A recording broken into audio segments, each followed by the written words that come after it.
Dans l'assemblée des saints, assoiffé je me tiens, que ton onction descende sur moi. Conscient que mon destin est dans le creux de ta main, que ton onction descende sur moi. Je suis disposé, assoiffé, que ton onction descende sur moi. Je suis disposé, assoiffé, que ton onction descende sur moi.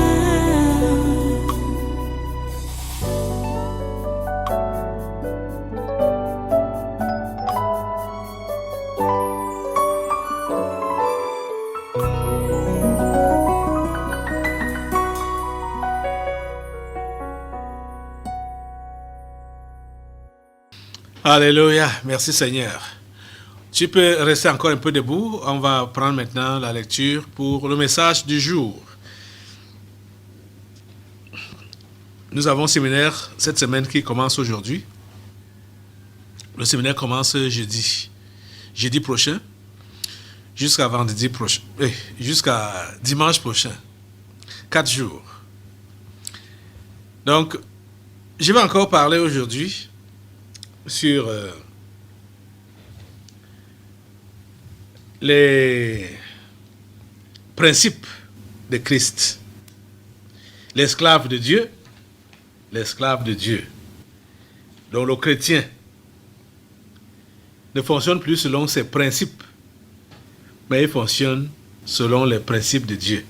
Et les principes de Dieu sont contenus dans ce livre qu'on appelle la Bible. Ce livre nous sert de guide. La parole de Dieu est une lumière sur mon chemin et une lampe à mes pieds, a dit le psalmiste dans le psaume 119. C'est la parole de Dieu qui doit nous éclairer, qui doit éclairer l'esclave de Dieu, qui doit éclairer non seulement son sentier, son chemin, mais également ses pieds, là où il met le pied. Si tu ne marches pas selon la parole de Dieu, donc selon la Bible, tu n'es pas chrétien. C'est ça qu'il faut comprendre. Et pour être chrétien, il faut accepter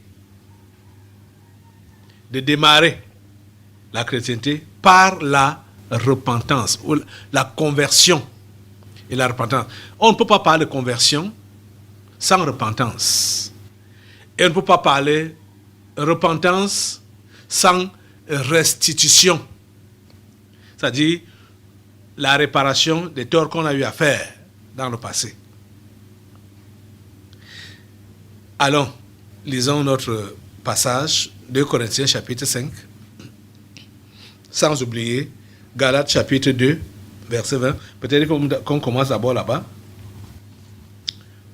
Galates chapitre 2, verset 20, qui dit: j'ai été crucifié avec Christ, et si je vis, ce n'est plus moi qui vis, c'est Christ qui vit en moi. Si je vis maintenant dans la chair, je vis dans la foi au Fils de Dieu qui m'a aimé et qui s'est livré lui-même pour moi. Et 2 Corinthiens chapitre 5, à partir du verset 14 jusqu'à 17, qui dit: car l'amour de Christ nous presse, parce que nous estimons que si un seul est mort, si un seul est mort pour tous, tous donc sont morts.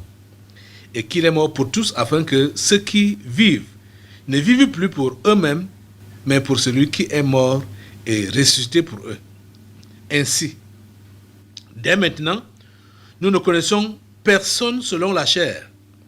Et si nous avons connu Christ selon la chair, maintenant nous ne le connaissons plus de cette manière. Verset 17. Si quelqu'un est en Christ, il est une nouvelle créature. Les choses anciennes sont passées, voici, toutes choses sont devenues nouvelles. Je vais aller encore jusqu'au verset 18 aujourd'hui. Et tout cela vient de Dieu, qui nous a réconciliés avec lui par Christ et qui nous a donné le ministère de la réconciliation. C'est très fort. C'est très fort. Il nous a donné le ministère de la réconciliation. Prions le Seigneur. Dieu trois fois saint, nous te remercions pour ta parole de ce jour. Nous te remercions pour ta parole de cet instant. Reçois toute la gloire parce que tu t'intéresses à nous. Tu nous instruis dans tes voies. Tu ne veux pas notre perdition. Tu ne veux pas notre égarement. Et tu veux même nous utiliser, Seigneur, comme tes ministres, tes serviteurs, donc tes esclaves, pour que nous puissions réconcilier ceux qui ne connaissent pas avec toi. Ô Seigneur, donne à tes enfants des oreilles de disciples ce matin pour qu'ils comprennent ton message et qu'ils se laissent interpeller. Ô Père, s'il te plaît, fais-le au nom puissant de Jésus. À toi toute la gloire parce qu'aujourd'hui encore, ta volonté parfaite s'accomplit dans nos vies. À toi tous les honneurs. Au nom de Jésus, nous avons prié. Amen. Prenez place et soyez une fois de plus les bienvenus au tabernacle de la liberté et à ce congrès du surnaturel de ce 31 juillet 2022. Es-tu chrétien? As-tu laissé de côté tes principes? Déjà, si tu es réellement chrétien, on n'a pas besoin de te poser cette question-là. Parce que tu devais déjà comprendre, même pour celui qui n'était pas encore chrétien, qu'il devait le devenir. Et en devenant chrétien, il devait donc mettre de côté tous ses principes pour marcher selon les principes de Dieu. Seigneur, aide tes enfants à comprendre. Aide tes enfants à comprendre ce qu'on appelle réellement la chrétienté. La chrétienté. Ô Seigneur, aide tes enfants. Au nom puissant de Jésus. Jeudi, je vous ai promis que je devais apporter l'agenda d'il y a 29 ans où j'ai compris cette histoire de mourir avec Christ. Voilà, c'était en février, comme je vous disais, février. C'était le 24 février. 24 février 1993. Voilà le vieil agenda là. Voilà ça. Oui. De 1993. Il y a 29 ans aujourd'hui. Le 24 février. Vous pouvez voir sur votre écran, regardez là, c'est le 24 du mois de février. J'ai écrit ces paroles selon Luc 9, verset 23. Je décide, Seigneur, de mourir à jamais dès ce jour, le 24 février 1993. Oui, je mourrai même 1 milliard de fois jusqu'à ton retour. Vous comprenez? Donc, quand on appelle, ce qu'on appelle renoncement ou mourir, la mort en soi là, tuer le moi. Tu ne vas pas tuer le moi, dire que tu l'as enterré et que c'est fini. C'est un travail qui se fait au quotidien, à chaque instant, instant après instant, minute après minute, heure après heure, jour après jour, mois, semaine après semaine, mois après mois, année après année. Jésus a dit que c'est chaque jour qu'il faut porter sa croix. Donc c'est chaque jour qu'il faut mourir. C'est chaque jour. J'ai compris ça profondément ce jour du 24 février 1993. Il y a 29 ans aujourd'hui. Si vous pouviez comprendre ça, comme j'ai compris alors, oh mon Dieu, le royaume de Dieu va gagner. Le royaume de Dieu va gagner beaucoup. Vous êtes privilégié d'avoir un mentor qui n'est pas un mentor de la théorie. Ce n'est pas un théoricien. C'est pratique. Ce que je vous enseigne, c'est des choses que je vis. Des choses par lesquelles je suis passé. Ce n'est pas évident, on le sait, de maîtriser le moi sous nos pieds. Mais ce n'est pas impossible. C'est ça qu'il faut comprendre.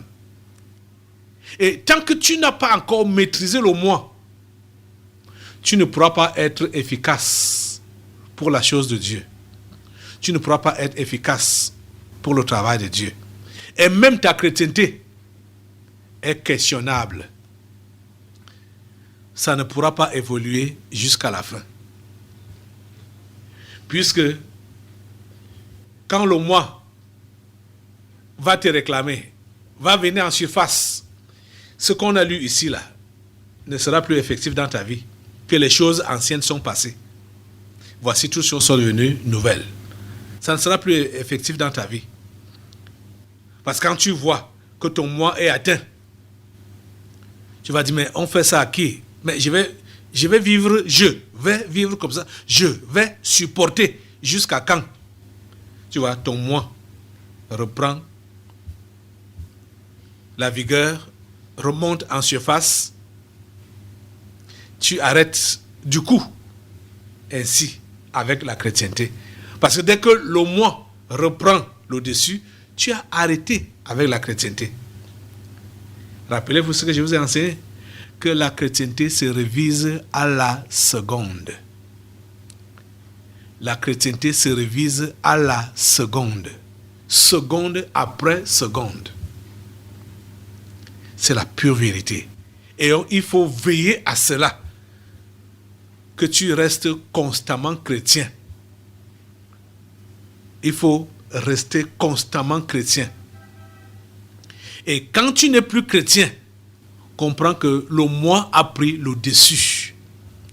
Et ce n'est pas donc étonnant de voir que plusieurs, carrément, retombent dans les anciennes choses qu'ils faisaient auparavant. Et ceux qui sont même plus dangereux, ce sont ceux qui retombent dans les anciennes choses qu'ils faisaient auparavant, mais continuent à venir à l'église comme si de rien n'était. Peinards, ils sont dans le péché, profondément dans le péché, carrément dans le péché, couchés dans le péché. Mais ils sont là à l'église, à toutes les réunions. Ils font semblant de prier aussi avec les autres, semblant de louer, ils font semblant de louer, semblant d'adorer, ils font tout en apparence, mais ils vivent carrément dans le péché. Ceux-là, ils sont très dangereux. Le genre-là est très dangereux. Et malgré le fait qu'on enseigne même, comme j'enseigne comme ça là, pour interpeller à la nouvelle naissance, je ne sais pas là où ils ont mis leur esprit. Je ne sais pas là où ils ont mis là ils mettent leur esprit. Et vous allez les voir au milieu de nous. Ce n'est pas étonnant, puisque la Bible nous donne des avertissements par rapport à ce genre de personnes. Comme on le voyait l'autre jour, dans 1 Corinthiens chapitre 5. Quand Paul dit, maintenant ce que je vous ai écrit, c'est de ne pas avoir de relation avec quelqu'un qui, se nommant frère, est impudique, ou cupide, ou idolâtre, ou outrageux, ou ivrogne, ou ravisseur, de ne pas même manger avec un tel homme. Qu'ai-je en effet à juger ceux du dehors? N'est-ce pas ceux du dedans que vous avez à juger? poussés du dehors, Dieu les juge. Ôtez le méchant du milieu de vous. Vous voyez, la Bible nous fait comprendre qu'il peut se trouver que on a ce genre de personnes au milieu de nous. Et ils sont là, au milieu de nous. Ces gens qui vivent carrément dans le péché. Pourtant, ils ont dit un jour qu'ils ont donné leur vie à Jésus. Ou même ils prétendent qu'ils sont en Jésus. Mais ils sont dans le péché. Le mensonge. Oh mon Dieu. Le mensonge, le vol, la fornication, le détournement, la corruption, la fausseté, la magie, l'inimitié, les jalousies, les haines, les querelles, les bagarres. Ils sont dedans. Et ils aiment ça. Et ils disent en même temps qu'ils sont chrétiens. Oh Seigneur, ta grâce. Cher ami, comprends aujourd'hui que si tu dis que tu es chrétien, tu as fini avec la vie du péché. Tu as fini avec la vie mondaine. Tu comprends? Le monde vous a donné quoi? Le monde vous donne quoi? Qu'est-ce que le monde peut vous donner? La Bible dit clairement que n'aimez point le monde, ni les choses qui sont dans le monde. Hein? Qu'est-ce que le monde peut te donner? Qu'est-ce que le monde vous a donné? Vous allez être surpris. Hein? Tous ceux-là qui sont les amoureux du monde. Quand ce que vous croyez aujourd'hui être bonheur, vous vivrez le contraire, la réalité de ça, en enfer. Parce que tout péché dans lequel vous vivez maintenant, c'est le péché là qu'on va vous faire vivre comme souffrance en enfer. Cette dame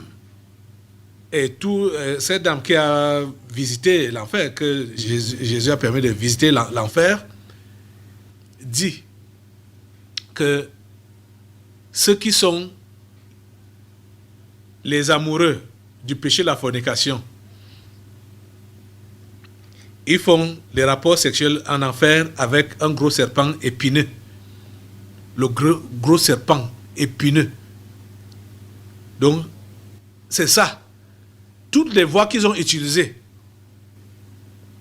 pour jouir du sexe, le serpent va passer par là. Avec les épines. Ceux qui sont des amoureux de la boisson, des alcools, c'est la cire qu'ils vont boire. Oh mon Dieu. C'est-à-dire tous les péchés dans lesquels vous vous plaisez maintenant là, vous allez vivre ça à plein temps en enfer. Sous la vraie forme alors. Parce que quand on vous dit maintenant que le péché tue, vous voyez que on veut vous priver de la vraie vie.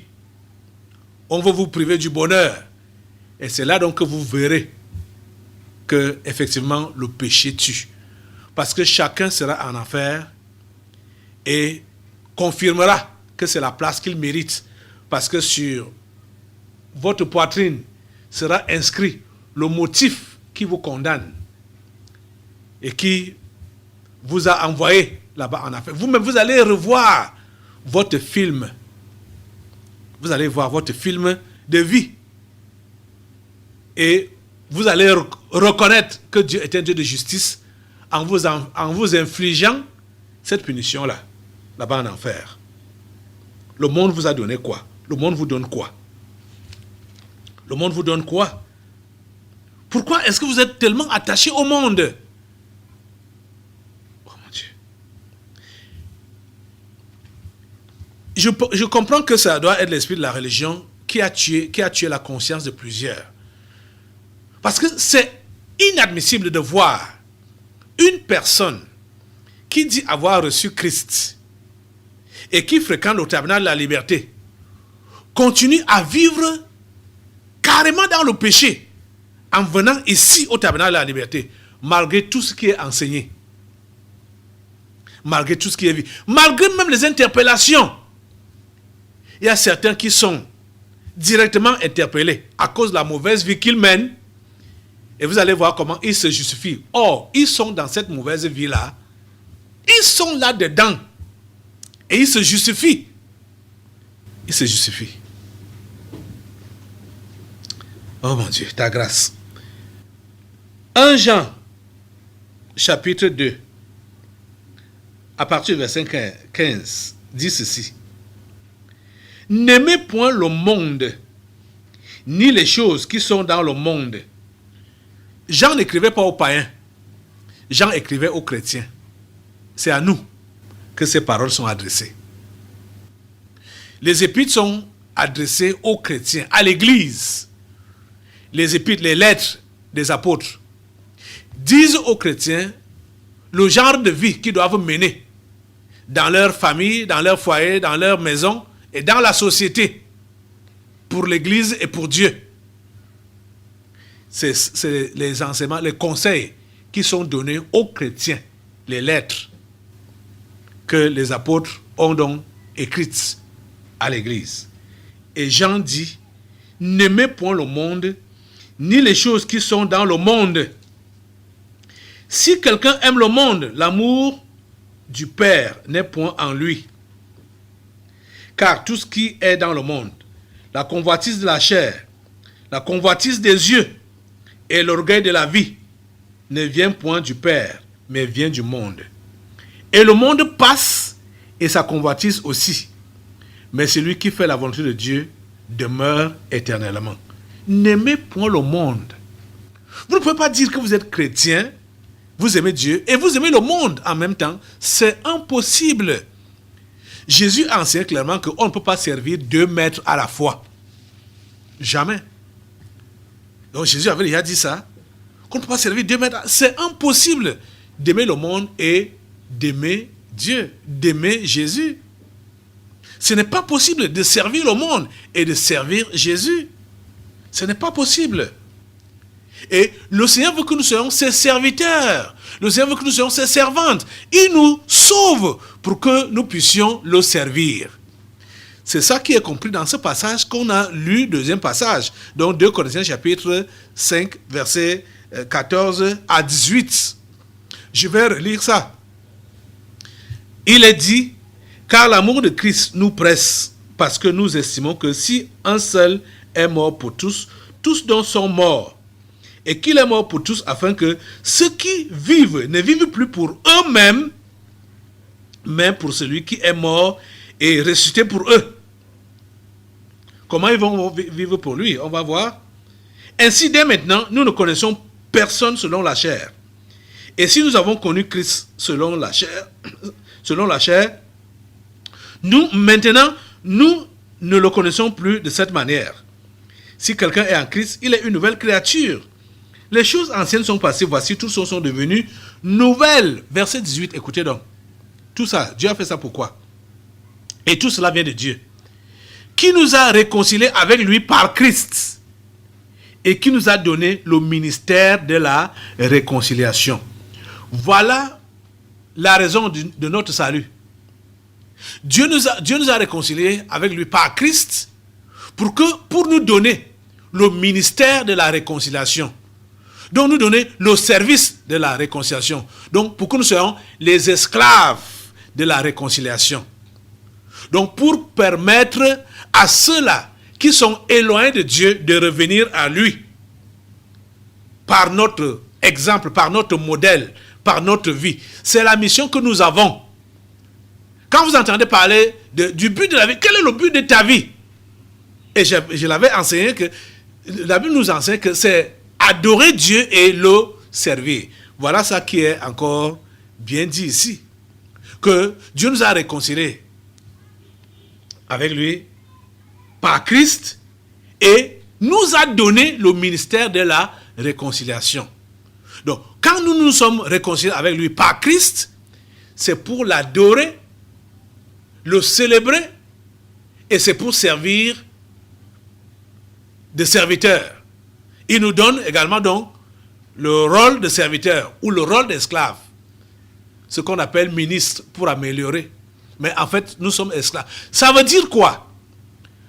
Pour qu'une âme soit sauvée, toi qui es enfant de Dieu, tu es obligé de connaître des privations, tu es obligé, c'est-à-dire de te soumettre, si on peut dire, à la dictature de ton maître, qui est donc Dieu, pour que les âmes soient sauvées. Donc, ça veut dire quoi? Tes plaisirs, tes goûts, ta volonté, ta vie ne t'appartient plus, ça n'existe plus. Tout ce que tu es appelé à faire, c'est pour que l'évangile ou la bonne nouvelle de ton maître puisse connaître la promotion. Tu es esclave pour sauver les perdus. Dans l'assemblée des saints, assoiffé je me tiens, que ton onction descende sur moi. Conscient que mon destin est dans le creux de ta main, que ton onction descende sur moi. Je suis